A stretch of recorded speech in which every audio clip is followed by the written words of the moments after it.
பிலாத்துவின் அரமனையில் இயேசு. அவர்கள் காய்பாவினிடத்திலிருந்து இயேசுவை தேசாதிபதியின் அரமனைக்கு கொண்டு போனார்கள். அப்பொழுது விடியற்காலமாய் இருந்தது. தீட்டுப்படாமல் பஸ்காவை புசிக்கத்தக்கதாக அவர்கள் தேசாதிபதியின் அரமனைக்குள் பிரவேசியாதிருந்தார்கள். ஆதலால் பிலாத்து அவர்களிடத்தில் வெளியே வந்து, இந்த மனுஷன் மேல் என்ன குற்றம் சாட்டுகிறீர்கள் என்றான். அவர்கள் அவனுக்கு பிரதியுத்தரமாக, இவன் குற்றவாளியாயிராவிட்டால் இவனை உம்மிடத்தில் ஒப்புக் கொடுக்க மாட்டோம் என்றார்கள். அப்பொழுது பிலாத்து அவர்களை நோக்கி, இவனை நீங்களே கொண்டு போய் உங்கள் நியாயப்பிரமாணத்தின்படி நியாயம் தீருங்கள் என்றான். அதற்கு யூதர்கள், ஒருவனையும் மரண ஆக்கினை செய்ய எங்களுக்கு அதிகாரமில்லை என்றார்கள். தாம் இன்னவிதமான மரணமாய் மரிக்கப் போகிறார் என்பதை குறித்து இயேசு குறிப்பாய் சொல்லியிருந்த வார்த்தை நிறைவேறத்தக்கதாக இப்படி சொன்னார்கள். அப்பொழுது பிலாத்து மறுபடியும் அரமனைக்குள் பிரவேசித்து இயேசுவை அழைத்து, நீ யூதருடைய ராஜாவா என்று கேட்டான்.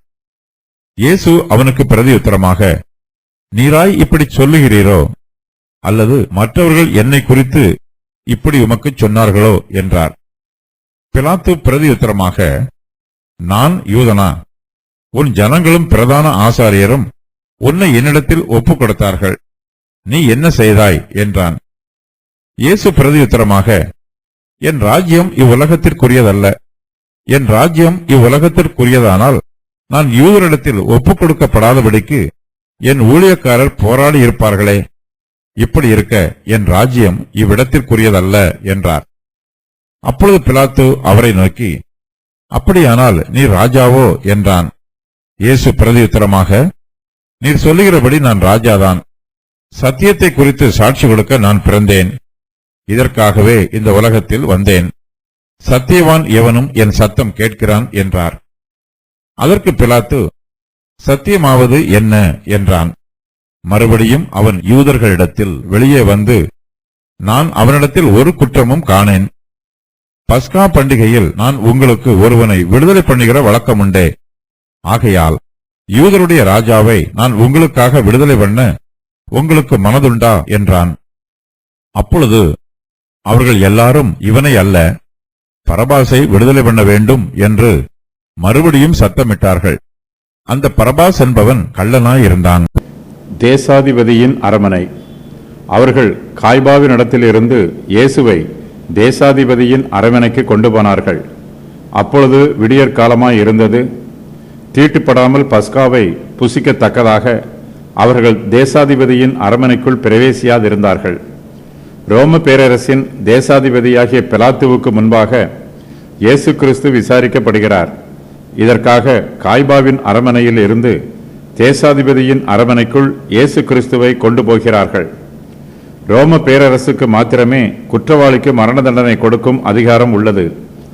இயேசு கிறிஸ்துவின் மீது குற்றம் சுமத்தி ரோம பேரரசின் அதிகாரத்தை பயன்படுத்தி இயேசு கிறிஸ்துவுக்கு மரண தண்டனை கொடுக்க வேண்டும் என்று யூத மார்க்கத்து தலைவர்கள் வேகமாக செயல்படுகிறார்கள். யூத மார்க்கத்து தலைவர்கள் வஞ்சக எண்ணத்தோடு இயேசுவை தண்டிக்க விரும்புகிறார்கள். யூத மார்க்கத்தின் ஆலோசனை சங்கத்தாருக்கு ஒருவனை கல்லெறிந்து கொல்லும் அதிகாரம் உள்ளது. ஸ்தேவானை அவர்கள் அப்படித்தான் கொன்று போட்டார்கள். ஆனால் இயேசு கிறிஸ்துவை தங்களுடைய ஆலோசனை சங்கத்தின் அதிகாரத்துக்கு உட்படுத்தி கல்லெறிந்து கொள்ள விரும்பவில்லை. தங்கள் இஷ்டப்படி செய்தால் ஜனங்கள் மத்தியில் குழப்பம் உண்டாகும் என்று பயந்து ஆலோசனை சங்கத்தார் சதி ஆலோசனை பண்ணுகிறார்கள். இயேசு கிறிஸ்துவை தண்டிக்கும் விஷயத்தில் ரோம பேரரசையும் யூத மார்க்கத்து தலைவர்கள் தங்கள் பக்கமாக இழுக்கிறார்கள்.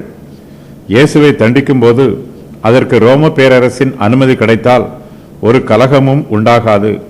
ஜனங்கள் ரோம பேரரசின் அதிகாரத்திற்கு பயந்து அமைதியாக இருந்து விடுவார்கள். ஆகையினால் தேசாதிபதியின் ஆணைப்படி இயேசுவை கொன்று போட வேண்டும் என்று யூத மார்க்கத்து தலைவர்கள் தீவிரமாக யோசனை பண்ணுகிறார்கள். ஒரு குற்றவாளியை ரோம பேரரசார் தண்டிக்கும் போது அந்த குற்றவாளியை சிலுவை மரத்தில் அறைந்து கொன்று போடுவது வழக்கம். சிலுவை மரணம் மிகவும் வேதனை உள்ளது. அக்காலத்தில் சிலுவை மரம் ஒரு அவமான சின்னமாக கருதப்பட்டது.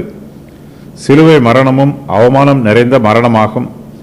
இயேசு கிறிஸ்துவுக்கு எப்படிப்பட்ட மரண தண்டனை கொடுத்தால் அது அவருக்கு வேதனை நிறைந்ததாகவும் அவமானம் மிகுந்ததாகவும் இருக்கும் என்று யோசித்து பார்த்து இயேசு கிறிஸ்துவை தேசாதிபதியினிடத்தில் ஒப்புவிக்கிறார்கள். இயேசு கிறிஸ்துவை அவமானப்படுத்த வேண்டும் என்பது யூதருடைய விருப்பம். இயேசு கிறிஸ்துவை கொலை செய்வதன் மூலமாக தங்களுக்கு ஒரு பிரச்சனையும் வந்துவிடக்கூடாது என்று யூத மார்க்கத்து தலைவர்கள் மிகுந்த எச்சரிப்போடு இருக்கிறார்கள். இயேசு கிறிஸ்து செல்லும் இடங்களிலெல்லாம் நன்மை செய்திருக்கிறார். ஒரு நல்லவரை கொல்லுவது யூத மார்க்கத்தார் மத்தியில் நியாயமாக இருக்காது. யூதருடைய ஆலோசனை சங்கத்தாரால் இயேசு கிறிஸ்துவின் மீது எந்த குற்றத்தையும் நிரூபிக்க முடியவில்லை. ஆகையினால் இயேசுவை தாங்கள் தண்டிப்பதற்கு பதிலாக ரோம பேரரசார் தங்களுடைய அதிகாரத்தை பயன்படுத்தி தண்டித்தால் தங்களுக்கு பிரச்சனை வராது என்று யூத மார்க்கத்து தலைவர்கள் நினைக்கிறார்கள். இவர்களைப் போலத்தான் இக்காலத்திலும் அநேகர் தவறு செய்ய பயப்படுகிறார்கள். தவறு செய்வது பாவம் என்னும் உணர்வு இவர்களிடத்தில் காணப்படவில்லை. இதற்கு பதிலாக தவறு செய்தால் கெட்ட பெயர் உண்டாகுமே என்று பயந்தே தவறு செய்யாமல் இருக்கிறார்கள். இப்படிப்பட்டவர்கள் தப்பிதங்களை ரகசியமாக செய்ய பயப்பட மாட்டார்கள். இயேசு கிறிஸ்துவை விசாரிப்பதற்கு யூதர்கள் தங்களுக்கு சாதகமான சமயத்தை தேர்ந்தெடுத்திருக்கிறார்கள். அதிகாலை நேரத்தில் இயேசுவை தேசாதிபதியின் அரண்மனைக்கு கொண்டு போகிறார்கள். இந்த வேளையில் எருசலேம் நகரத்து ஜனங்கள் பொதுவாக தங்கள் படுக்கையில் தூங்கிக் கொண்டிருப்பார்கள். ஆனால் யூத மார்க்கத்து தலைவர்களோ இந்த வேளையில் இயேசு கிறிஸ்துவை தங்கள் கைகளில் பிடித்துக்கொண்டு தேசாதிபதியின் அரண்மனைக்கு கொண்டு போகிறார்கள். இயேசு கிறிஸ்துவை சிலுவையில் அறையும் வரையிலும் சிறிது நேரத்தையும் வீணாக்கிவிடக்கூடாது என்பதில் இவர்கள் மிகுந்த கருத்தோடு இருக்கிறார்கள். இயேசு கிறிஸ்துவை கொலை செய்ய வேண்டும் என்னும் கொலைவெறி இவர்களுக்குள் இருந்தாலும் இவர்கள் யூத மார்க்கத்தின் பிரகாரமாக தங்களை பக்தி உள்ளவர்கள் போல காண்பிக்கிறார்கள். தீட்டுப்படாமல் பஸ்காவை புசிக்கத்தக்கதாக அவர்கள் தேசாதிபதியின் அரண்மனைக்குள் பிரவேசியாதிருக்கிறார்கள். பஸ்காவை புசிக்கும் முன்பாக புறஜாதியாரை தொட்டு தங்களை தீட்டுப்படுத்தக்கூடாது என்பது இவர்களுடைய சிந்தனை. மோசையின் பிரமாணத்தில் இப்படியெல்லாம் சொல்லவில்லை. இவர்கள் தங்களுடைய முன்னோர்களின் பாரம்பரியத்தை பின்பற்றி புறஜாதியாரை விட்டு விலகியே இருக்கிறார்கள். முன்னோர்களின் பாரம்பரியத்தை கைக்கொள்ள விரும்புகிறார்கள். தேவனுடைய நீதியை கைக்கொள்ள விரும்பவில்லை. ஒரு பாவமும் அறியாத இயேசு கிறிஸ்துவை கொலை செய்ய வேண்டும் என்று துணிகரமாக தீர்மானம் பண்ணுகிறார்கள். தாங்கள் பக்தி உள்ளவர்கள் போல வெளிவேஷம் போடுகிறார்கள். ஆனால் இவர்களுடைய இருதயமோ துன்மார்க்கத்தினாலும் கொலை வெறியினாலும் நிறைந்திருக்கிறது.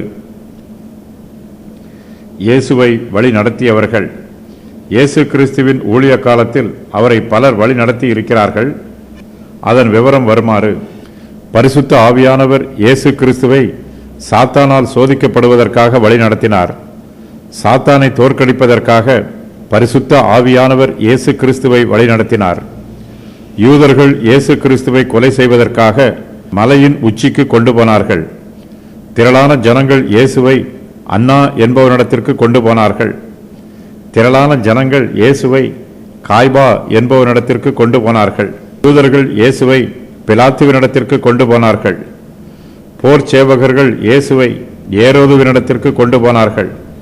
போர் சேவகர்கள் இயேசுவை மறுபடியும் பிலாத்துவினிடத்திற்கு கொண்டு போனார்கள். இயேசுவை அடிப்பதற்காகவும் பரியாசம் பண்ணுவதற்காகவும் போர் சேவகர்கள் கூட்டிக் கொண்டு போனார்கள். சிலுவையில் அறைவதற்காக போர் சேவகர்கள் இயேசு கிறிஸ்துவை கொண்டு போனார்கள். இயேசு கிறிஸ்து தம்முடைய பிள்ளைகளை நித்திய ஜீவனுக்கு நேராக எப்போதும் வழிநடத்தி செல்கிறார். தேசாதிபதியின் அரண்மனை என்பது பிலாத்துவின் வீடு ஆகும். பிலாத்து தனது அரண்மனையிலேயே வழக்குகளை விசாரித்து வருகிறான். அப்பொழுது விடியற்காலமாய் இருந்தது. பஸ்கா பண்டிகையின் ஆயத்த நாளின் விடியற்காலம். யூதருடைய நேரத்தின் பிரகாரம் இது இரவு 11 மணி முதல் நடு இரவு 12 மணி வரையிலும் இருக்கலாம். இதற்கு அடுத்த காலம் 6ஆம் மணி வேளை அல்லது நடுநிசி என்று அழைக்கப்படுகிறது. தீட்டுப்படாமல் பஸ்காவை புசிக்கத்தக்கதாக அவர்கள் தேசாதிபதியின் அரண்மனைக்குள் பிரவேசியாதிருந்தார்கள். இயேசு கிறிஸ்து இதற்கு முன்பாகவே பஸ்காவை புசித்து விட்டார். பஸ்கா ஆட்டுக்குட்டி பலியிட போகும் வேளையில் இயேசு கிறிஸ்து தாமே பலியாக போகிறார். பிலாத்து வெளியே வந்து, ஆதலால் பிலாத்து அவர்களிடத்தில் வெளியே வந்து இந்த மனுஷன் மேல் என்ன குற்றம் சாட்டுகிறீர்கள் என்றான். யூதர்கள் இயேசு கிறிஸ்துவை பிடித்துக்கொண்டு தேசாதிபதியின் அரமனைக்கு வருகிறார்கள். ஆனால் அவருடைய அரமனைக்குள்ளே பிரவேசியாதிருக்கிறார்கள். ஆதலால் தேசாதிபதியாகிய பிலாத்துவே அவர்களிடத்தில் வெளியே வருகிறான். இந்த வேளை விடியற்காலமாக இருக்கிறது. மற்ற ஜனங்களைப் போலவே தேசாதிபதியும் தன்னுடைய படுக்கையில் உறங்கும் வேளை. ஆனாலும் தனக்கு ஒரு கடமை வரும்போது தன்னுடைய தூக்கத்தை பாராமல் கடமையை நிறைவேற்ற வருகிறான். பொது வாழ்க்கையில் ஈடுபட்டிருக்கிறவர்கள் தங்களுடைய சுகத்தை மாத்திரம் விரும்பக்கூடாது, மற்றவர்களுடைய நன்மையையும் பார்க்க வேண்டும். தன்னுடைய அரமனைக்கு உள்ளே பிரவேசிக்க மனதில்லாமல் வெளியே இருக்கும் ஜனங்களை பிலாத்து தேடி வெளியே வருகிறான். யூதர்கள் தன்னுடைய அரமனைக்குள் பிரவேசியாமல் இருப்பது பிலாத்துவுக்கும் ஆச்சரியமாக இருந்திருக்கும். ஒருவேளை அவனுக்கு அவர்கள் மீது கோபம் வந்திருக்கலாம். அரமனைக்குள் வந்து தன்னை பார்க்காதது தன்னை அவமதிக்கும் செயல் என்று நினைத்திருக்கலாம். அவர்களிடம் அரமனைக்குள்ளே வராத நீங்கள் அப்படியே உங்களிடத்திற்கு போய்விடுங்கள், எப்பொழுது அரமனைக்குள் வருகிறீர்களோ அப்பொழுது உங்கள் வழக்கை விசாரிக்கலாம் என்று சொல்லி பிலாத்து அவர்களை அரமனையை விட்டு துரத்தி இருக்கலாம். ஆனால் பிலாத்து அப்படியெல்லாம் சிந்திக்கவில்லை. அவர்கள் அரமனைக்குள் வரவில்லை என்றாலும் அவன் அவர்களிடத்தில் வெளியே வந்து அவர்களுடைய வழக்கை விசாரிக்கிறான். ஒரு வழக்கை விசாரிப்பதற்கு முன்பாக குற்றம் சுமத்தப்பட்டவர் மீது சொல்லப்படும் குற்றச்சாட்டுக்களை தெரிந்து கொள்ள வேண்டும். அப்போதுதான் பாரபட்சம் இல்லாமல் நீதியாக வழக்கை விசாரிக்க முடியும். பிலாத்து அவர்களிடத்தில் வெளியே வந்து, இந்த மனுஷன் மேல் என்ன குற்றம் சாட்டுகிறீர் என்று கேட்கிறான். சாட்டப்படும் குற்றத்திற்கு என்ன அத்தாட்சி என்று பொருள்படும் விதமாக பிலாத்து அவர்களிடத்தில் கேட்கிறான். யூதர்கள் அரமனைக்குள் வரவில்லை. அரமனைக்குள் போவதை யூதர்கள் தீட்டாக கருதினார்கள். ரோமருடைய தேசாதிபதிகளும் யூதருடைய மார்க்கச் சடங்குகளை அங்கீகரித்தார்கள். ஆகையினால் பிலாத்து அரமனையில் இருந்து வெளியே வந்து யூதர்களிடத்தில் பேசுகிறான். இவன் குற்றவாளி. அவர்கள் அவனுக்கு பிரதியுத்தரமாக, இவன் குற்றவாளியாய் இராவிட்டால் இவனை உம்மிடத்தில் ஒப்புக்கொடுக்க மாட்டோம் என்றார்கள். யூதர்கள் இயேசுவின் மீது குறிப்பிட்டு எந்த குற்றமும் சுமத்தவில்லை. அவர் ஒரு குற்றவாளி என்று தாங்கள் சொல்லுவதை மற்றவர்கள் பொதுவாக நம்ப வேண்டும் என்று யூதர்கள் எதிர்பார்க்கிறார்கள். இதே கருத்தையே அவர்கள் பிலாத்துவிடமும் சொல்லுகிறார்கள். இவன் குற்றவாளியாய் இராவிட்டால் இவனை உம்மிடத்தில் ஒப்புக்கொடுக்க மாட்டோம் என்று பொதுவாக சொல்லுகிறார்கள். யூதர்கள் பிலாத்துவிடம் இவ்வாறு பேசுவதனால் அவர்கள் தேசாதிபதிக்கு கொடுக்க வேண்டிய மரியாதையை முறைப்படி கொடுக்கவில்லை. மிகவும் ஆணவமாக பேசுகிறார்கள். பிலாத்துவின் கேள்விக்கு முறைப்படி ஒரு பதிலும் சொல்லவில்லை. பிலாத்து மிகவும் நியாயமாக யதார்த்தமாக, இந்த மனுஷன் மேல் என்ன குற்றம் சாட்டுகிறீர்கள் என்று கேட்கிறான். அவன் என்ன கேட்கிறான் என்பது யூதர்களுக்கு தெரியும். ஆனாலும் அவனுடைய கேள்விக்கு சரியான பதிலை சொல்லாமல் மிகவும் ஆணவமாக பேசுகிறார்கள். யூதர்களுடைய வார்த்தையில் ஆணவமும் இயேசு கிறிஸ்துவின் மீதுள்ள கோபமும் வெளிப்படுகிறது. இயேசு கிறிஸ்துவை விசாரிப்பதற்கு முன்பாகவே அவரை குற்றவாளி என்று தீர்மானித்து விடுகிறார்கள். அதற்கான காரணம் எதையும் யூதர்கள் சொல்லவில்லை. அவர் குற்றவாளி என்பதை நிரூபிப்பதற்கு யூதர்கள் எந்த முயற்சியும் மேற்கொள்ளவில்லை. தாம் குற்றமற்றவர் என்பதை இயேசு கிறிஸ்து தாமே நிரூபிக்க வேண்டும் என்று அவர் மீது காரணம் இல்லாமல் குற்றம் சுமத்துகிறார்கள். இயேசு கிறிஸ்துவை குற்றவாளி என்று சொல்லுகிறார்கள். ஆனால் அவரோ செல்லும் இடங்களில் எல்லாம் நன்மை செய்கிறவராகவே சுற்றித் திரிந்தவர். அவர்களுடைய பார்வைக்கு நன்மை செய்கிறவர் குற்றவாளியாக தெரிகிறார். நன்மை செய்கிறவர்களை தீமை செய்கிறவர்கள் என்று பொல்லாதவர்கள் தீர்ப்பு சொல்லுகிறார்கள். இது ஒரு புதுமை அல்ல. யூத மார்க்கத்து தலைவர்கள் தங்களை குறித்தும் தங்களுடைய நீதியை குறித்தும் நியாய தீர்ப்பை குறித்தும் பெருமைப்படுகிறார்கள். ஆகையினால்தான் இயேசு கிறிஸ்துவின் மீது சாட்டப்படும் குற்றத்தை பிலாத்துவுக்கு அறிவிக்க வேண்டியதில்லை என்று ஆணவத்தோடு பேசுகிறார்கள். மரண ஆக்கினை. அப்பொழுது பிலாத்து அவர்களை நோக்கி, இவனை நீங்களே கொண்டு போய் உங்கள் நியாய பிரமாணத்தின்படி நியாயம் தீருங்கள் என்றான். அதற்கு யூதர்கள், ஒருவனையும் மரண ஆக்கினை செய்ய எங்களுக்கு அதிகாரம் இல்லை என்றார்கள். தான் கேட்ட கேள்விக்கு யூதர்கள் கூறிய பிரதியுத்தரம் பிலாத்துவுக்கு வேடிக்கையாகவும் வினோதமாகவும் இருந்திருக்கும். தன்னிடத்தில் முறைப்படி பதில் பேசாத இவர்களுடைய வழக்கை பிலாத்து விசாரிக்க விரும்பவில்லை. ஆகையினால் பிலாத்து அவர்களிடம், இவனை நீங்களே கொண்டு போய் உங்கள் நியாய பிரமாணத்தின்படி நியாயம் தீருங்கள் என்று சொல்லிவிடுகிறான். யூதர்களுடைய அதிகாரத்தை பிலாத்து அங்கீகரிக்கிறான் என்றும் அவர்களுடைய நியாயப்பிரமாணத்தின் பிரகாரம் அவர்கள் இயேசு கிறிஸ்துவை நியாயம் தீர்க்க அனுமதி கொடுக்கிறான் என்றும் ஒரு சிலர் இந்த வாக்கியத்திற்கு வியாக்கியானம் சொல்லுகிறார்கள். யூதர்களுடைய நியாயப்பிரமாணம் என்ன சொல்லுகிறதோ அதன்படி மாத்திரமே அவர்கள் இயேசு கிறிஸ்துவை நியாயம் தீர்க்க வேண்டும். நியாயப்பிரமாணத்திற்கு மீறி அவர்கள் நியாயம் தீர்ப்பார்கள் என்றால் அவர்கள் மீது குற்றம் சுமரும். தன்னுடைய வார்த்தையின் மூலமாக பிலாத்து யூதரை சந்தோஷப்படுத்த விரும்புகிறான். அதே வேளையில் அவர்கள் விரும்புகிற பிரகாரம் அவர்களுக்கு உதவி புரிய மறுத்து விடுகிறான். யூதர்கள் ரோம பேரரசுக்கு அடிமைப்பட்டவர்களாக இருக்கிறார்கள். யூதர்கள் மீது ரோமருக்கு அதிகாரம் உண்டு. யூதர்களோ பலவீனமானவர்களாகவும் அடிமைகளாகவும் இருக்கிறார்கள். பிலாத்து அவர்களை பார்த்து, உங்களுடைய நியாயப்பிரமாணத்தின்படி உங்களால் முடிந்தால் நியாயம் தீர்த்து பாருங்கள். உங்களுக்கு உண்மையிலேயே தைரியம் இருந்தால் நீங்கள் விரும்புகிற பிரகாரம் செய்து பாருங்கள் என்று ஆணவத்தோடு சொல்லுவதாக ஒரு சிலர் இந்த வார்த்தைக்கு வியாக்கியானம் சொல்லுகிறார்கள். ஒரு மனுஷனை மோசேயின் நியாயப்பிரமாணத்தின்படி நியாயம் தீர்க்க வேண்டுமா அல்லது ரோமரின் நியாயப்பிரமாணத்தின்படி நியாயம் தீர்க்க வேண்டுமா என்பதே இங்கு விவாதத்திற்கு உரியதாக இருக்கிறது. பிலாத்து ரோமருடைய நியாயப்பிரமாணத்திற்கு உட்பட்டவன். யூதர்களோ மோசேயின் நியாயப்பிரமாணத்திற்கும் அதோடு சேர்ந்து ரோமருடைய நியாயப்பிரமாணத்திற்கும் உட்பட்டவர்கள். ரோமருடைய நியாயப்பிரமாணத்திற்கு மீறி யூதர்களால் எந்த மனுஷனையும் நியாயம் தீர்க்க முடியாது. பிலாத்து அவர்களிடம் நீங்களே நியாயம் தீருங்கள் என்று சொன்ன வாக்கியம் யூதருடைய உள்ளத்தை தொடுகிறது.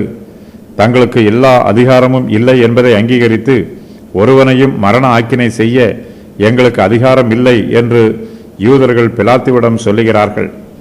ரோம பேரரசில் யூதருக்கு சில குறிப்பிட்ட அதிகாரம் மாத்திரமே கொடுக்கப்பட்டிருக்கிறது. ஒருவருக்கு மரண தண்டனை கொடுக்கும் அதிகாரம் யூதரிடத்தில் இல்லை. ரோம பேரரசார் மரண தண்டனை கொடுக்கும் அதிகாரத்தை யூதரிடமிருந்து பறித்து கொண்டார்கள். ஒருவேளை யூதரிடத்தில் மரண தண்டனை கொடுக்கும் அதிகாரம் இதற்கு முன்பு இருந்திருக்கலாம். ஆனால் அதை அவர்கள் முறைப்படியும் நியாயப்படியும் பயன்படுத்தாமல் போனதினால் அந்த அதிகாரத்தை ரோம பேரரசு அவர்களை விட்டு நீக்கியிருக்க வேண்டும் என்று வரலாற்று ஆசிரியர்கள் கருத்து சொல்லுகிறார்கள். பிலாத்து அவர்களிடத்தில் இந்த மனுஷன் மேல் என்ன குற்றம் சாட்டுகிறீர்கள் என்று கேட்டான். அதற்கு அவர்கள் ஆணவமாக, இவன் குற்றவாளியாய் இராவிட்டால் இவனை உம்மிடத்தில் ஒப்புக்கொடுக்க மாட்டோம் என்று பதில் சொன்னார்கள்.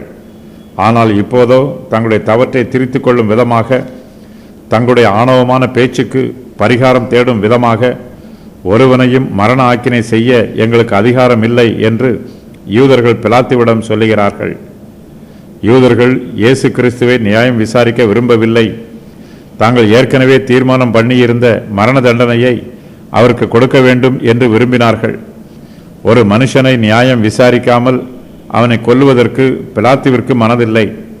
ஆகையினால் பிலாத்து இயேசு கிறிஸ்துவை அவர்களிடமே ஒப்படைத்து விடுகிறான். இவனை நீங்களே கொண்டு போய் உங்கள் நியாய பிரமாணத்தின்படி நியாயம் தீருங்கள் என்று கூறுகிறான்.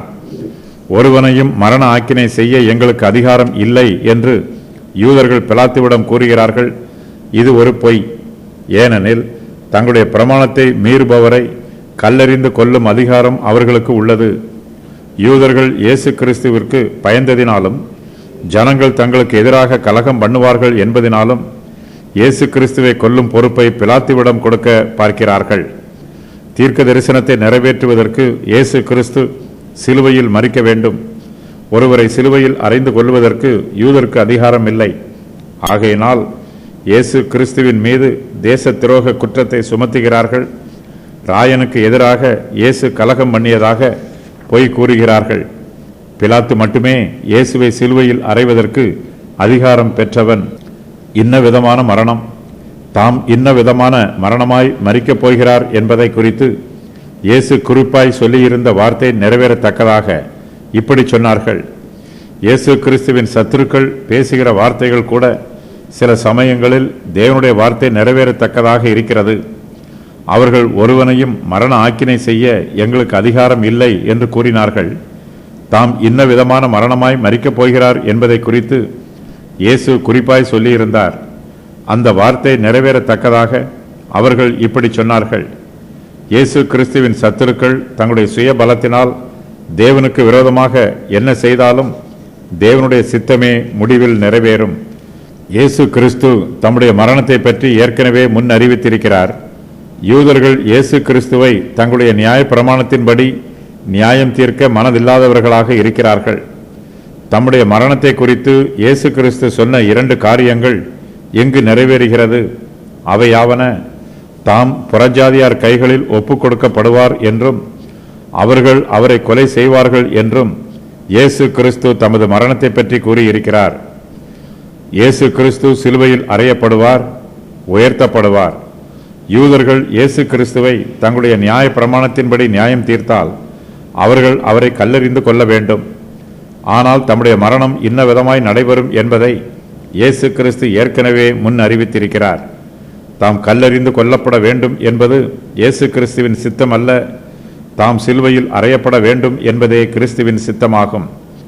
ஆனால் யூதருக்கு இயேசு கிறிஸ்துவை சிலுவையில் அறைவதற்கு அதிகாரம் இல்லை. ஆகையினால்தான் இயேசு கிறிஸ்து புறஜாதியாராகிய ரோமருடைய கைகளில் ஒப்புக் கொடுக்கப்படுவது அவசியமாயிற்று. ரோமர்கள் இயேசுவுக்கு மரண ஆக்கினை செய்யும் போது அவரை சிலுவையில் அறைவார்கள். ரோம பேரரசின் அதிகாரத்தின் பிரகாரமாக இயேசு கிறிஸ்து பெத்லகேமிலே பிறக்க வேண்டியதாயிற்று. இப்போது அதே ரோம பேரரசின் அதிகாரத்தினாலேயே இயேசு கிறிஸ்து சிலுவையில் மரிக்கப் போகிறார். இவை இரண்டுமே தேவனுடைய வார்த்தை நிறைவேறத்தக்கதாக இவ்வாறு நடைபெறுகிறது. நீ யூதருடைய ராஜாவா? அப்பொழுது பிலாத்து மறுபடியும் அரமனைக்குள் பிரவேசித்து இயேசுவை அழைத்து, நீ யூதருடைய ராஜாவா என்று கேட்டான். தேசாதிபதியாகிய பிலாத்து இதுவரையிலும் பிரதான ஆசாரியரோடு அரமனைக்கு வெளியே பேசிக் கொண்டிருந்தான். இப்போது அவர்களால் குற்றம் சாட்டப்பட்டிருக்கும் இயேசு கிறிஸ்துவோடு அரமனைக்குள் பேசுகிறான். இயேசு கிறிஸ்து பிரதான ஆசாரியரோடு அரமனைக்கு வெளியே இருந்தார். பிலாத்து அவரை உள்ளே அழைத்து, நீ யூதருடைய ராஜாவா என்று அவரிடத்தில் கேட்கிறான். பிலாத்து இயேசு கிறிஸ்துவை நியாயம் தீர்ப்பதினால் தேவன் நம்மை நியாயம் தீர்க்காதவாறு நாம் நியாய தீர்ப்பில் இருந்து தப்புவிக்கப்பட்டிருக்கிறோம். கர்த்தருடைய பிள்ளைகளாகிய நமக்கு தேவனுடைய நியாய தீர்ப்பை நீக்குவதற்காக இயேசு கிறிஸ்து தாமே நியாயம் தீர்க்கப்படுகிறார்.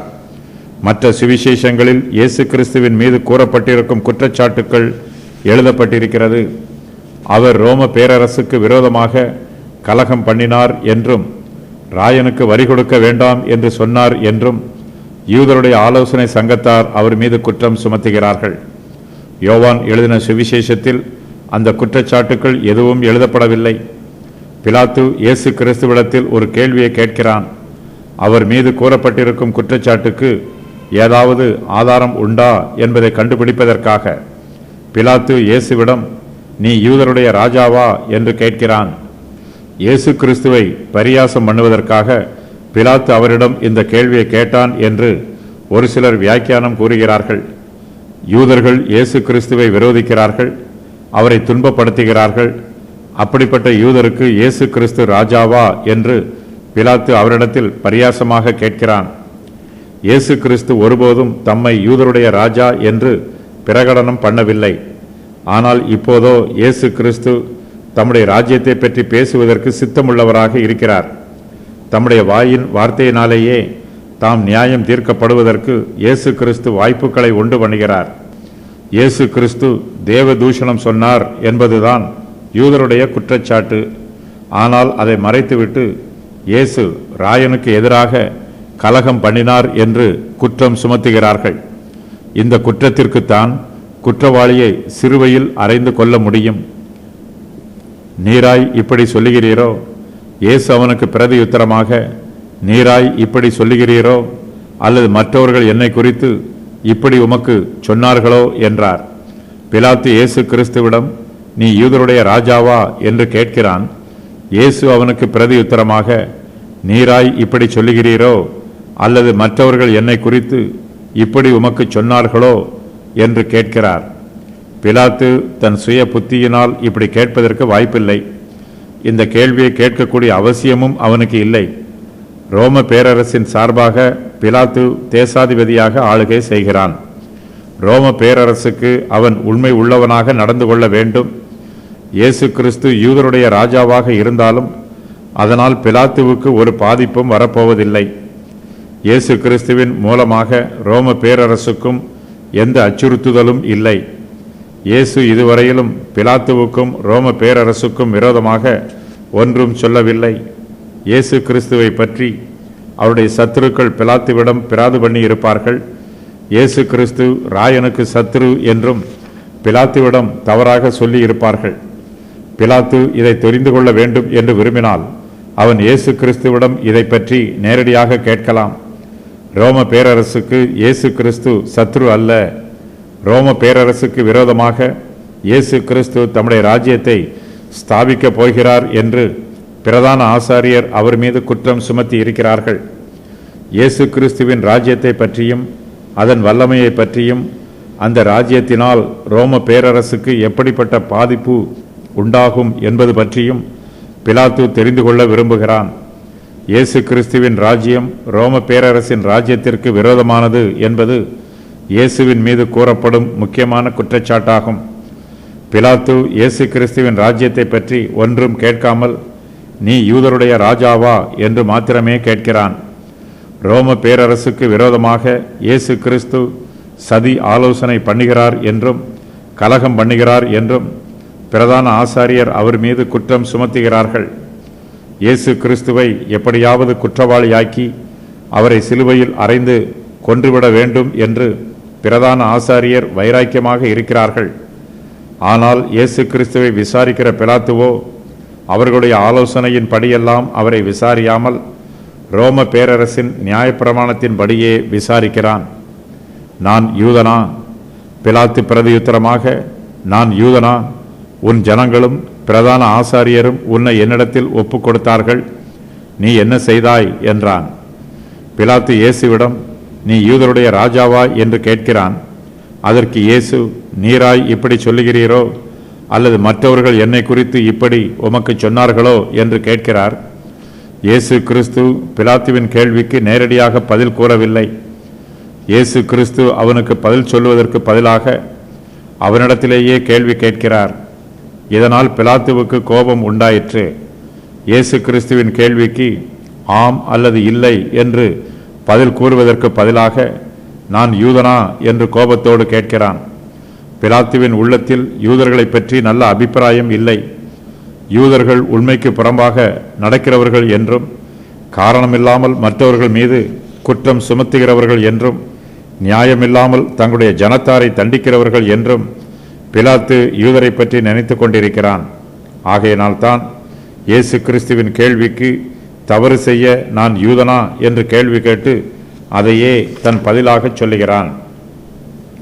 இயேசு கிறிஸ்து அவனிடம் தம்மை குறித்து மற்றவர்கள் அவருக்கு சொன்னார்களா என்று கேட்கிறார். அதற்கு அவன் ஆம் என்று பொருள்படுமாறு சொல்லுகிறான். உன் ஜனங்களும் பிரதான ஆசாரியரும் உன்னை என்னிடத்தில் ஒப்பு கொடுத்தார்கள் என்று அவன் இயேசுவிடம் கூறுகிறான். ஆகையினால் இயேசு கிறிஸ்துவை விசாரிப்பதை தவிர தனக்கு வேறு வழி இல்லாமல் அவர் என்ன செய்தார் என்று அறிந்து கொள்ள விரும்புகிறான். பிலாத்து இயேசுவிடம், நீ யூதருடைய ராஜாவா என்று கேட்கிறான்.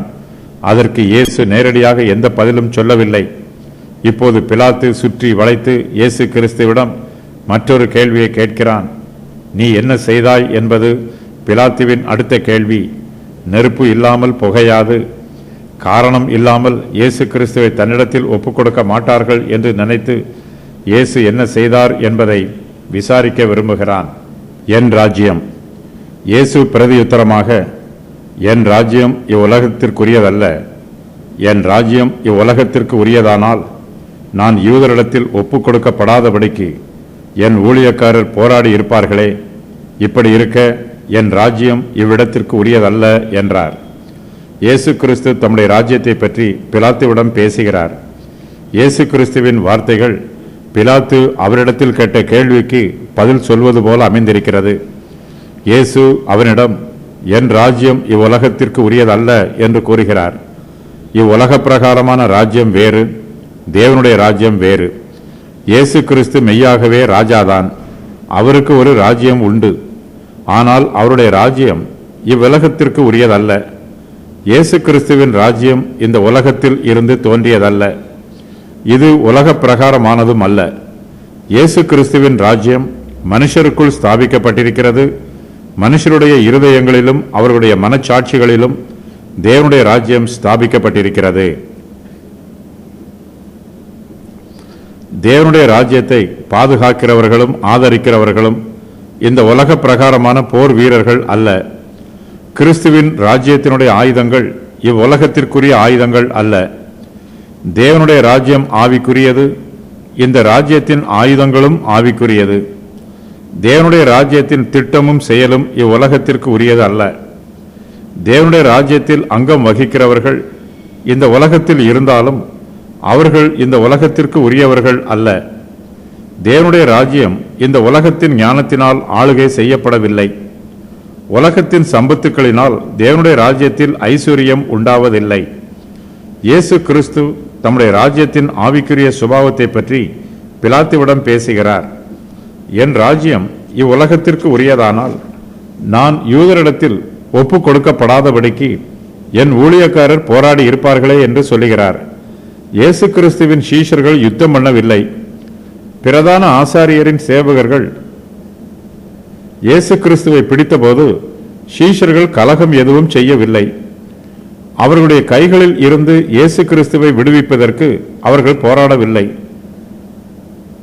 தம்முடைய சீஷர்கள் போராட வேண்டும் என்று இயேசு கிறிஸ்து அவர்களுக்கு கட்டளை கொடுக்கவும் இல்லை. தேவனுடைய ராஜ்யத்திற்கு விரோதமாக இந்த உலகத்தின் ராஜ்யங்களினால் எதிர்த்து நிற்க முடியாது. தேவனுடைய ராஜ்யம் ஸ்தாபிக்கப்படுவதையும் அது விஸ்தரிக்கப்படுவதையும் இந்த உலகத்தின் எந்த சக்தியாலும் வல்லமையினாலும் தடை பண்ண முடியாது.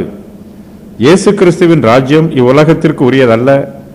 தேவனுடைய ராஜ்யம் இந்த உலகத்தில் இருந்தாலும் அது இந்த உலகத்திற்குரியதல்ல.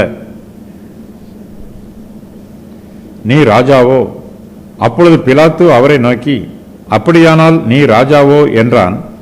இயேசு பிரதியுத்தரமாக, நீ சொல்லுகிறபடி நான் ராஜாதான். சத்தியத்தை குறித்து சாட்சி கொடுக்க நான் பிறந்தேன். இதற்காகவே இந்த உலகத்தில் வந்தேன். சத்தியவான் எவனும் என் சத்தம் கேட்கிறான் என்றார். பிலாத்து இயேசு கிறிஸ்துவிடம் தொடர்ந்து கேள்வி கேட்டுக்கொண்டே இருக்கிறான். முதலில் நீ யூதருடைய ராஜாவா என்று கேட்டவன் இப்போது நீ ராஜாவோ என்று மறுபடியும் கேட்கிறான். பிலாத்துவின் கேள்விக்கு இயேசு கிறிஸ்து இப்போது நேரடியாகவே பதில் சொல்லுகிறார். இயேசு கிறிஸ்து அவனிடத்தில் தம்முடைய ராஜ்யத்தை பற்றி பேசுகிறார். ராஜ்யம் ஒன்று இருக்கும்போது அதற்கு ஒரு ராஜா ஒருவரும் இருப்பார். ராஜா இல்லாமல் ராஜ்யம் இல்லை. ஆகையினால் பிலாத்து இயேசு கிறிஸ்துவிடம் நீ ராஜாவோ என்று கேட்கிறான். இயேசு கிறிஸ்து பிலாத்துவுக்கு எந்த சத்தியத்தையும் மறைக்காமல் மிகவும் தெளிவாக நீர் சொல்லுகிறபடி நான் ராஜாதான் என்று அவனுக்கு பிரதியுத்தரம் சொல்லுகிறார். இயேசு ராஜா என்று பிலாத்து தான் சொல்லுகிறான். பிலாத்து உலகத்திற்குரிய ராஜாவை பற்றி பேசுகிறான். அவனுடைய சிந்தனையில் உலகத்திற்குரிய ராஜ்யமும் உலகத்திற்குரிய ராஜாவும் தான் இருக்கிறார்கள். அவன் ஆவிக்குரிய ராஜ்யத்தை பற்றியோ ஆவிக்குரிய ராஜாவை பற்றியோ சிந்தித்து பார்க்கவில்லை. ஆனாலும் இயேசு கிறிஸ்து தம்முடைய ராஜ்யத்திற்கு தம்மை ராஜாவாக அங்கீகரிக்கிறார். இயேசு கிறிஸ்து ஒரு ஊழியக்காரரை போல இந்த உலகத்தில் பணிவிடை செய்தாலும் அவர் தம்முடைய ராஜ்யத்திற்கு ராஜாவாகவே இருக்கிறார். ராஜாவுக்குரிய கனமும் மகிமையும் அதிகாரமும் அவருக்கு உண்டு. இயேசு கிறிஸ்து தம்முடைய ராஜ்யத்தை பற்றியும் தாம் எப்படி ராஜாவாக இருக்கிறார் என்பதை பற்றியும் பிலாத்துவுக்கு விவரமாக சொல்லுகிறார். இயேசு கிறிஸ்து சத்தியத்தை குறித்து சாட்சி கொடுக்க பிறந்த ராஜாவாக இருக்கிறார். அவர் சத்தியத்தின் வல்லமையினால் மனுஷருடைய மனதை ஆளுகை செய்கிறார். இயேசு கிறிஸ்து சத்தியத்தை குறித்து சாட்சி கொடுக்க பிறந்திருக்கிறவர். அதற்காகவே இந்த உலகத்திற்கு வந்திருக்கிறவர். அவர் தேவனுக்காக சாட்சியாக வந்திருக்கிறார். இந்த உலகத்தை சிருஷ்டித்த தேவனை பற்றி இந்த உலகத்திற்கு சாட்சி சொல்லுவதே இயேசு கிறிஸ்துவின் ஊழியம். இயேசு கிறிஸ்து பாவத்திற்கு விரோதமாக சாட்சி கொடுத்து பாவத்தின் மூலமாக இந்த உலகம் அழியப் போவதை எச்சரித்து கூறுகிறார். தம்முடைய சாட்சியின் வார்த்தைகள் மூலமாக இயேசு கிறிஸ்து தம்முடைய ராஜ்யத்தை ஸ்தாபிக்கிறார், அதை பாதுகாத்து பராமரிக்கிறார். இயேசு கிறிஸ்துவுக்கு இந்த உலகத்தில் ஒரே ஒரு ஊழியம் மாத்திரமே இருக்கிறது. சத்தியத்தை குறித்து சாட்சி கொடுக்க வேண்டும் என்பதே அந்த ஊழியம். இந்த உலகத்திற்கு இயேசு கிறிஸ்து சத்தியத்தை குறித்து சாட்சி சொல்லி சத்தியத்தை வெளிப்படுத்த வேண்டும். இயேசு கிறிஸ்து சத்தியத்தை வெளிப்படுத்தவில்லை என்றால் இந்த உலகத்திற்கு சத்தியத்தை பற்றியே தெரியாது. இயேசு கிறிஸ்து தேவனை பற்றி வெளிப்படுத்தவில்லை என்றால் இந்த உலகத்தால் தேவனை பற்றி அறிந்து கொள்ளவே முடியாது. தேவனுடைய நாமத்தை இந்த உலகத்திற்கு தெரியப்படுத்துவதும் இன்னும் தெரியப்படுத்துவதும் இயேசு கிறிஸ்துவின் பிரதான ஊழியமாகும். இயேசு கிறிஸ்து சத்தியத்தை குறித்து சாட்சி கொடுக்கும்போது அதை எல்லோரும் விசுவாசிக்க வேண்டும் என்பதற்காக தம்முடைய வார்த்தைகளை அற்புதங்களினாலும் அடையாளங்களினாலும் உறுதி பண்ணுகிறார். இயேசு கிறிஸ்து இந்த உலகத்திற்கு சத்தியத்தை குறித்து சாட்சி கொடுக்கும் ஊழியத்தை செய்வதற்காக தம்முடைய ராஜ்யத்தை ஸ்தாபித்து அதற்கு ராஜாவாக இருந்து ஊழியம் செய்து கொண்டு வருகிறார். கிறிஸ்துவின் ராஜ்யத்தில் சத்தியம் மாத்திரமே இருக்கிறது. இது மனுஷருடைய சத்தியம் அல்ல, இது தேவனுடைய தெய்வீக சத்தியம். சத்திய ஆவியானவரே கிறிஸ்துவின் ராஜ்யத்தில் ஆளுகை செய்கிறார். இயேசு கிறிஸ்து நானே சத்தியமாக இருக்கிறேன் என்று சொல்லும்போது நானே ராஜாவாக இருக்கிறேன் என்று பொருள்படுமாறு கூறுகிறார். சத்தியத்தின் வல்லமையினால் இயேசு கிறிஸ்து ஆளுகை செய்கிறார். நிரூபிக்கப்பட்ட சத்தியத்தினால் தம்முடைய ராஜ்யத்திற்கு விரோதமாக எழும்பியிருக்கும் அந்தகார சக்திகளை முறியடிக்கிறார். இயேசு கிறிஸ்து இந்த உலகத்திற்கு ஒளியாக வந்திருக்கிறவர். சூரியன் இந்த உலகத்திற்கு பகல் வேளையில் வெளிச்சம் தருவது போல இயேசு கிறிஸ்துவே தம்முடைய ராஜ்யத்திற்கு வெளிச்சத்தை தரும் நீதியின் சூரியனாக இருக்கிறார். இயேசு கிறிஸ்துவின் ராஜ்யத்தில் இருக்கிறவர்கள் எல்லோருமே சத்தியவான்களாக இருக்கிறார்கள். சத்தியவான் எவனும் இயேசு கிறிஸ்துவின் சத்தத்தை கேட்கிறான். தேவனுடைய சத்தியத்தை இயேசு கிறிஸ்துவிடமிருந்து மாத்திரமே கேட்க முடியும். இந்த சத்தியத்தை குறித்து சாட்சி கொடுக்கிற இயேசு கிறிஸ்துவிடமிருந்து சத்தியவான் அவருடைய சத்தத்தை ஆவலாய் விரும்பி கேட்கிறான். இயேசு கிறிஸ்துவின் மூலமாகவே கிருபையும் சத்தியமும் உண்டாயிற்று. சத்தியமாவது என்ன? அதற்கு பிலாத்து சத்தியமாவது என்ன என்றான். மறுபடியும் அவன் யூதர்களிடத்தில் வெளியே வந்து நான் அவனிடத்தில் ஒரு குற்றமும் காணேன். பிலாத்து தன் வாழ்நாளிலேயே முதன்முறையாக தனக்கு பிரயோஜனமான நல்ல கேள்வியை கேட்கிறான். சத்தியமாவது என்ன என்று சத்திய பரரிடமே கேட்கிறான். ஆனால் அவனுடைய கேள்விக்கு இயேசு கிறிஸ்து பதில் சொல்வதற்கு முன்பாகவே அவன் அந்த இடத்தை விட்டு போய்விடுகிறான். இயேசு கிறிஸ்துவிடம் எதையாவது கேட்டால் அவருடைய சமூகத்தில் பொறுமையாக இருந்து அவர் கொடுக்கிற ஆசீர்வாதத்தை பெற்றுக்கொள்ள வேண்டும். கேட்டுவிட்டு அவசரமாக ஓடி போய்விட்டால் நம்மால் ஒன்றும் பெற்றுக்கொள்ள முடியாது. சத்தியமாவது என்ன என்று கேட்டுவிட்டு உடனே பிலாத்து அவரை விட்டு யூதர்களிடத்தில் வெளியே வருகிறான். பிலாத்து கேட்டது மெய்யாகவே நல்ல கேள்விதான். சத்தியம் என்பது விலை மதிப்புள்ள முத்தை போன்றது. இந்த முத்தை நாம் தேடி கண்டுபிடிக்க வேண்டும். அவசரப்படுகிறவர்களால் முத்தை கண்டுபிடிக்க முடியாது. வாஞ்சையாய் தேடுகிறவர்களால் மாத்திரமே முத்தை கண்டுபிடிக்க முடியும். அதுபோலவே சத்தியத்தை வாஞ்சிக்கிறவர்கள் மாத்திரமே அதை கண்டுபிடிப்பார்கள். இக்காலத்தில் ஏராளமான ஜனங்கள் இயேசு கிறிஸ்துவை பற்றியும் அவருடைய சுவிசேஷத்தை பற்றியும் ஆத்ம ரட்சிப்பை பற்றியும் நம்மிடத்தில் கேள்வி கேட்கிறார்கள். ஆனால் நம்முடைய பதிலை கேட்பதற்கு கூட அவர்கள் பொறுமையாக காத்திருப்பதில்லை. நீடிய பொறுமையோடு மனத்தாழ்மையோடு தேவனுடைய சமூகத்தில் எதிர்பார்ப்போடு அமர்ந்திருந்தால் மாத்திரமே தேவனிடத்திலிருந்து ஆவிக்குரிய ஆசீர்வாதங்களை பெற்றுக்கொள்ள முடியும். நம்மிடத்தில் தாழ்மை இல்லை என்றால் நமக்கு ஒருபோதும் மேன்மை வராது. சத்தியத்தை நாம் மிகுந்த அக்கறையோடு தேட வேண்டும். சத்தியத்தை குறித்து ஏனோ தானோ என்று அக்கறையில்லாமல் இருப்போம் என்றால் நம்மால் சத்தியத்தை பெற்றுக்கொள்ள முடியாது. பிலாத்து ஒருவேளை இப்போதுதான் இயேசு கிறிஸ்துவை பற்றியும் அவருடைய வார்த்தையை பற்றியும் சிந்திக்க ஆரம்பித்திருக்க வேண்டும். இயேசு நல்லவர் என்னும் எண்ணம் பிலாத்துவின் மனதிற்குள் உண்டாயிருக்கிறது. அவன் ஒரு நியாயாதிபதியைப் போல பேசுகிறான். இயேசு கிறிஸ்து சத்தியத்தை பற்றியும் சத்தியவானை பற்றியும் பேசும்போது அதை பற்றி விசாரிக்கும் வண்ணமாக பிலாத்து சத்தியமாவது என்ன என்று கேட்கிறான். சத்தியத்தை பற்றி பேசுகிற இயேசு கிறிஸ்துவை பரியாசம் பண்ணும் விதமாக பிலாத்து இவ்வாறு பேசுவதற்கும் வாய்ப்புள்ளது. இயேசு கிறிஸ்து சத்தியத்தை பற்றி பேசுகிறார். ஆனால் அவருக்கு சத்தியமாவது என்ன என்று சொல்ல தெரியவில்லை. சத்தியத்திற்கு அவரால் விளக்கம் கொடுக்க முடியவில்லை என்று அவரை பரியாசம் பண்ணுவது போல பேசுகிறான். நாஸ்திகர்கள் எந்த மார்க்கத்தையும் பின்பற்ற மாட்டார்கள். கடவுளே இல்லை என்று சொல்லுகிறவர்கள் எல்லா மார்க்கத்தையும் பரியாசம் பண்ணுவார்கள். பிலாத்து இப்போது அப்படிப்பட்ட நிலைமையில்தான் இருக்கிறான். இயேசு கிறிஸ்துவை பரியாசம் பண்ணும் விதமாக சத்திய பரரிடமே சத்தியமாவது என்ன என்று கேட்கிறான். பிலாத்துடைய உள்ளத்தின் யோசனையை இயேசு கிறிஸ்து அறிந்திருக்கிறார். அவனிடத்தில் சத்தியமில்லை. சத்தியத்தை அறிந்து கொள்ள வேண்டும் என்னும் மெய்யான வாஞ்சை அவனிடத்தில் இல்லை. ஆகையினால் இயேசு கிறிஸ்து அவனுடைய கேள்விக்கு பிரதியுத்தரம் ஒன்றும் கூறாமல் அமைதியாக இருக்கிறார். இயேசு கிறிஸ்து பிலாத்துவிடம் சத்தியமாவது என்ன என்று சொல்லாவிட்டாலும் அதை தம்முடைய சீஷரிடம் விவரமாக கூறியிருக்கிறார். அவர்கள் மூலமாக அந்த உபதேசம் நமக்கு கொடுக்கப்பட்டிருக்கிறது. நானே வழியும் சத்தியமும் ஜீவனுமாய் இருக்கிறேன், என்னாலே அல்லாமல் ஒருவனும் பிதாவினிடத்தில் வரான் என்பதே இயேசு கிறிஸ்து சத்தியமாவது என்ன என்னும் கேள்விக்கு கூறும் பிரதியுத்தரமாகும். பிலாத்து மறுபடியும் யூதர்களிடத்தில் வெளியே வந்து, நான் அவனிடத்தில் ஒரு குற்றமும் காணேன் என்று கூறுகிறான். இயேசு கிறிஸ்து குற்றமற்ற நிரபராதி என்பதை வெளிப்படையாக எல்லோருக்கும் முன்பாக அறிவிக்கிறான். இயேசு கிறிஸ்து ஒரு பாவமும் செய்யாதவர், அவர் நீதியும் சத்தியமும் உள்ளவர். இயேசு கிறிஸ்துவின் சத்துருக்கள் அவரை குற்றவாளி என்று கூறி பிலாத்துவினிடத்தில் ஒப்புக் கொடுத்த போதிலும் அவரிடத்தில் ஒரு குற்றமும் காண முடியவில்லை. அவரை பலவிதமாக உபத்திரவப்படுத்தி துன்பப்படுத்தினாலும் அதற்குரிய குற்றம் எதையும் அவர் செய்யவில்லை. ஒரு நிரபராதியை அவர்கள் உபத்திரவப்படுத்துகிறார்கள். கல்வாரி சிலுவையில் இயேசு கிறிஸ்து மரிக்க வேண்டும் என்பது தேவனுடைய சித்தம். ஆனால் அவர் தம்முடைய சொந்த பாவத்திற்காக கல்வாரியில் மரிக்கவில்லை. நம்முடைய பாவங்களுக்கு பலியாகவே இயேசு கிறிஸ்து கல்வாரியில் மரிக்கிறார்.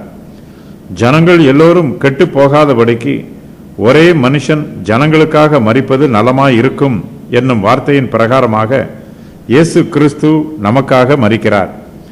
இயேசு கிறிஸ்துவின் மீது குற்றம் சுமத்தி அவரை துன்பப்படுத்துகிற யூதர்களே மெய்யான குற்றவாளிகளாக இருக்கிறார்கள். துணிகரமான பாவங்களை செய்கிறார்கள். இயேசு கிறிஸ்துவின் பாடுகள் மூலமாக யூதருடைய பாவங்கள் பெரிதாயிற்று. இயேசு கிறிஸ்து ஒரு குற்றமும் செய்யாதவர், ஆனால் அவர் ஒரு குற்றவாளி என்று யூதர்கள் தீர்மானம் செய்து அவரை கொன்று போட வேண்டும் என்று கொலை வெறியோடு கூடியிருக்கிறார்கள். யூதருடைய மார்க்க காரியங்கள் பிலாத்துவிற்கு சரியாக தெரியாது. ஆகையினால் குழம்பி போய் விடுகிறான். சத்தியம் என்றால் என்ன என்பதை தெரிந்து கொள்ள விரும்புகிறான். இயேசு கிறிஸ்துவே சத்தியமாக இருக்கிறார். இயேசு கிறிஸ்துவை கண்டுகொண்டு அவருக்கு கீழ்ப்படுகிறவன் சத்தியத்தை அறிந்து கொள்ளுவான். விடுதலை பண்ணுகிற வழக்கம். பஸ்கா பண்டிகையில் நான் உங்களுக்கு ஒருவனை விடுதலை பண்ணுகிற வழக்கம் உண்டே. ஆகையால் யூதருடைய ராஜாவை நான் உங்களுக்காக விடுதலை பண்ண உங்களுக்கு மனதுண்டா என்றான். இயேசு கிறிஸ்துவை விடுதலை செய்ய பிலாத்து மனதாய் இருக்கிறான். யூதருடைய பாரம்பரிய வழக்கத்தின் பிரகாரமாக இயேசுவை விடுதலை பண்ணி விடலாம் என்று பிலாத்து அவர்களிடம் பேசுகிறான். பஸ்கா பண்டிகையில் நான் உங்களுக்கு ஒருவனை விடுதலை பண்ணுகிற வழக்கம் உண்டே என்று அவர்களிடம் தாங்கள் பின்பற்றி வரும் வழக்கத்தை பற்றி கூறுகிறான். அந்த வழக்கத்தின் பிரகாரம் இந்த பஸ்கா பண்டிகையில் யூதருடைய ராஜாவாகிய இயேசு கிறிஸ்துவை பிலாத்து அவர்களுக்காக விடுதலை பண்ண விரும்புகிறான். அந்த விடுதலையை ஏற்றுக்கொள்ள யூதர்களுக்கு மனதுண்டா என்று அவர்களிடத்தில் விசாரிக்கிறான். யாரை விடுதலையாக்க வேண்டும் என்று ஜனங்கள் தான் கேட்டுக்கொள்ள வேண்டும். அதுதான் அவர்களுடைய வழக்கம். காவல் பண்ணப்பட்டவர்களில் எவனை விடுதலையாக்க வேண்டும் என்று ஜனங்கள் கேட்டுக்கொள்வார்களோ அவனை அவர்களுக்காக விடுதலையாக்குவது பண்டிகை தோறும் தேசாதிபதிக்கு வழக்கமாய் இருந்தது. சில நாளைக்கு முன்புதான் இயேசு கிறிஸ்து எருசலேமுக்குள் பவனியாக வந்தார். ஜனங்கள் எல்லோரும் திரளாய் கூடி வந்து கர்த்தருடைய நாமத்தினாலே வருகிறவர் ஸ்தோத்தரிக்கப்பட்டவர் என்று கூறி இயேசுவை வரவேற்றார்கள். ஓசன்னா என்று கூறி ஆர்ப்பரித்தார்கள். இந்த சம்பவத்தை பற்றி பிலாத்து கேள்விப்பட்டிருக்கிறான். ஆகையினால் இந்த பஸ்கா பண்டிகையில் யூத ஜனங்கள் இயேசு கிறிஸ்துவை விடுதலை பண்ண வேண்டும் என்று கேட்டுக்கொள்வார்கள் என்று எதிர்பார்க்கிறான். யூதருடைய பழக்க வழக்கத்தை பிலாத்து அனுமதிக்கிறான். பஸ்கா பண்டிகைக்கு மதிப்பு கொடுக்கும் விதமாக யூதருக்கு இந்த சிலாக்கியம் கொடுக்கப்பட்டிருக்கிறது. யூதர்கள் எகிப்து தேசத்தில் அடிமையாய் இருந்து விடுதலை பண்ணப்பட்டதை நினைவு கூறும் வண்ணமாக அவர்கள் பஸ்கா பண்டிகையை ஆசரிக்கிறார்கள். இந்த பண்டிகை தோறும் அவர்களுக்காக ஒருவனை விடுதலை பண்ணுவதை பிலாத்து வழக்கமாக கடைபிடித்து வருகிறான். யூதருடைய பண்டிகை நாளிலே பிலாத்து இயேசுவை விடுதலையாக்க வேண்டும் என்று அவர்களிடத்தில் பேசி பார்க்கிறான். பிலாத்து இயேசுவினிடத்தில் ஒரு குற்றமும் காணவில்லை. இயேசு கிறிஸ்துவின் கள்ளம் கபடமற்ற குணத்தை பிலாத்து தன்னுடைய மனச்சாட்சியில் உணர்கிறான். மனச்சாட்சியின் சத்தத்திற்கு கீழ்ப்படிந்து இயேசு கிறிஸ்துவை விடுதலை பண்ண வேண்டும் என்று விரும்புகிறான். ஒரு பக்கத்தில் அவனுடைய மனச்சாட்சி இயேசு கிறிஸ்துவை விடுதலை பண்ண வேண்டும் என்று விரும்பினாலும் அவன் யூதர்களையும் சந்தோஷப்படுத்த வேண்டும் என்றும் விரும்புகிறான். யூதா தேசம் பிலாத்துவின் ஆளுகைக்கு உட்பட்டிருக்கிறது. யூதர்களிடத்தில் நல்ல பெயர் வாங்க வேண்டும் என்று பிலாத்து விரும்புகிறான். உலக ஞானத்தின் பிரகாரமாக ஜனங்களை ஆளுகை செய்ய விரும்பி எல்லா பிரிவினரையும் சந்தோஷப்படுத்த முயற்சி பண்ணுகிறான். தேவ ஞானத்திற்கு முன்பாக உலக ஞானம் ஒன்றுமில்லாமல் போய்விடும். பிலாத்து தன்னுடைய அதிகாரத்தை பயன்படுத்தி ஒரு குற்றத்தையும் செய்யாத இயேசு கிறிஸ்துவை விடுதலை பண்ண வேண்டும். ஆனால் அவனோ இயேசுவின் மீது குற்றம் சுமத்திய ஜனங்களையும் பிரியப்படுத்த வேண்டும் என்று ஆசைப்பட்டு தடுமாறுகிறான். பஸ்கா பண்டிகையில் பிலாத்து யூதருக்கு ஒருதனை விடுதலை பண்ணுகிற வழக்கம் உண்டு. பரபாஸ் என்பவன் கொள்ளைக்காரன். ஜனங்கள் பரபாசை விடுதலை பண்ண வேண்டாம், இயேசுவை விடுதலை பண்ண வேண்டும் என்று யூதர்கள் தன்னிடம் கேட்பார்கள் என்று பிலாத்து நினைத்தான். ஆனால் இவன் இப்படி கேட்டதினால் இயேசுவை கொலை செய்ய வேண்டும் என்று யூதர்கள் எல்லோரும் மிகுந்த சத்தமிட்டு கத்துகிறார்கள். இவனை அல்ல. அப்பொழுது ஜனங்கள் எல்லோரும் இவனை அல்ல, பரபாசை விடுதலை பண்ண வேண்டும் என்று மறுபடியும் சத்தமிட்டார்கள். அந்த பரபாஸ் என்பவன் கள்ளனாய் இருந்தான். யூத ஜனங்களோ இயேசு கிறிஸ்துவுக்கு சத்துருக்களாக இருக்கிறார்கள். பிலாத்து அவர்களிடத்தில், யூதருடைய ராஜாவை நான் உங்களுக்கு விடுதலை பண்ண உங்களுக்கு மனதுண்டா என்று கேட்டபோது அவர்கள் எல்லோரும் இவனை அல்ல, பரபாசை விடுதலை பண்ண வேண்டும் என்று சத்தமிடுகிறார்கள். பிலாத்து மிகவும் அமைதியாக யூதர்களிடம் பேசுகிறான். ஆனால் யூதர்களுடைய கோபமோ பற்றி எரிகிறது. சத்தமிட்டு பேசுகிறார்கள். தங்களுடைய எதிர்ப்பை உரத்த சத்தத்தினால் வெளிப்படுத்துகிறார்கள். நியாயம் விசாரிக்கப்படும் போது நியாயத்தை மாத்திரமே பார்க்க வேண்டும். ஜனங்களுடைய திரள் கூட்டத்தையும் அவர்கள் எவ்வளவு உரத்த சத்தமாய் கூக்குரல் எழுகிறார்கள் என்பதையும் கவனித்து பார்த்தால் வழக்கை நியாயமாய் விசாரிக்க முடியாது. இயேசுவின் மீதுள்ள கோபத்தினால் யூதர்கள் இயேசுவை சிலுவையில் அறைய வேண்டும் என்று உரத்த சத்தமாய் சொல்லுகிறார்கள். இந்த குழப்பத்தில் எதை பேச வேண்டும் என்று அவர்களுக்கு தெளிவாய் தெரியவில்லை. இயேசுவை சிலுவையில் அறைய வேண்டும் என்று சொன்னவர்கள் இப்போது பரபாசை விடுதலை பண்ண வேண்டும் என்றும் சத்தமிடுகிறார்கள். இந்த பரபாஸ் என்பவன் ஒரு கள்ளன்.